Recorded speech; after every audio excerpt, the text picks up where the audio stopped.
In a quiet suburban neighborhood, nestled among rows of neatly trimmed lawns and flowering gardens, there resided a quaint Victorian house with a dark secret. A family called this charming yet eerie abode home. Among their possessions was a doll, not just any doll, but one with a porcelain face frozen in an endless smile and glassy eyes that gleamed with an inexplicable malice. This doll, a family heirloom with origins lost in the sands of time, held an uncanny presence in their lives. At first, the odd noises, the misplaced objects, they all seemed like quirks of an old house. The family brushed it off, attributing it to mere coincidence, a result of living in a home that had seen better days.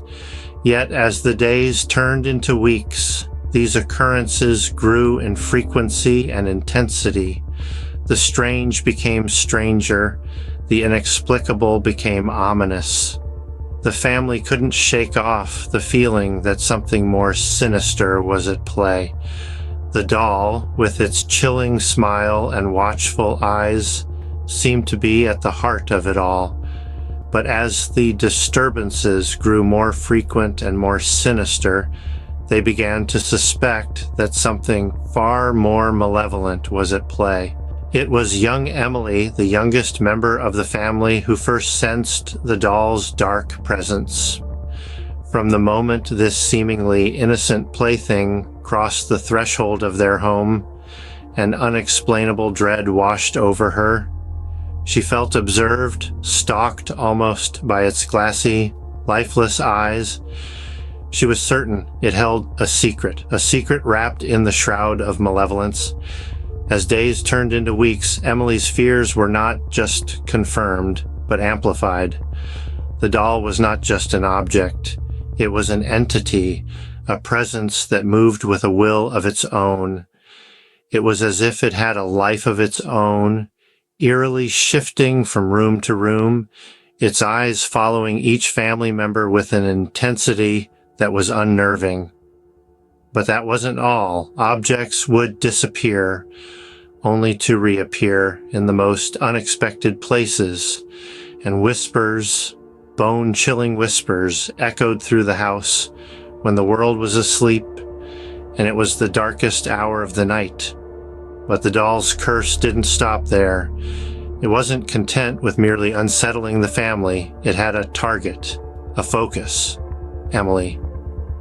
The innocent young girl who sensed its malevolence from the very beginning became its primary object of attention. Night after night, Emily would wake up, her heart pounding, fear gripping her, to find the doll at the foot of her bed, its porcelain hands stretched out, reaching for her. The smile on its face seemed far from friendly. It was a grin, a chilling, menacing grin that hinted at a hunger of an unspeakable kind. The doll's curse had woven itself into the fabric of Emily's life, turning her nights into a living nightmare. A nightmare that was real, a nightmare that had a porcelain face, a nightmare that stood at the foot of her bed, night after night, its porcelain hands reaching out to her with a chilling hunger. Desperate to rid themselves of the doll's curse, the family sought the help of experts in the occult and the supernatural. They turned to seasoned exorcists, ghost hunters, and ancient rituals in their quest for peace.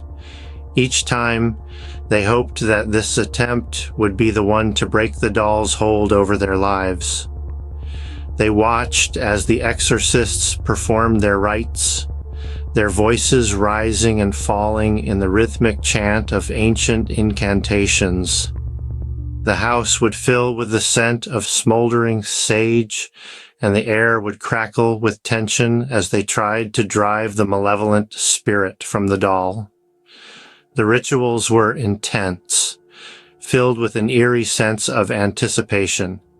Yet each time the doll would remain, its porcelain smile mocking their futile efforts. The family's hope began to wane. Their nights remained filled with dread, their days consumed by fear. But no matter how many exorcisms or rituals they performed, the doll remained firmly entrenched within their lives, its grip on their sanity growing stronger with each passing day. With a heavy heart, they made the decision to destroy the doll, hoping that by breaking its physical form, they could banish its malevolent spirit from their lives forever. The family, once bound by love and unity, now found themselves united in fear, their hands trembling as they brought the cursed object to the hearth. The doll, once an innocent plaything, now the embodiment of their nightmares, was placed within the roaring flames. Its porcelain skin crackled and blackened, its glassy eyes melted away, but the doll's eerie smile seemed to persist even in the face of its impending demise. The family watched, their hearts pounding in their chests, as the doll was reduced to nothing more than ashes. But as the last embers flickered and died, a chilling realization swept over them. The air grew colder, the room darker. They hadn't destroyed the evil, they had set it free. And as they turned away from the smoldering remains of the doll, they knew that the nightmare was far from over, for the malevolent spirit within would continue to haunt them for all eternity.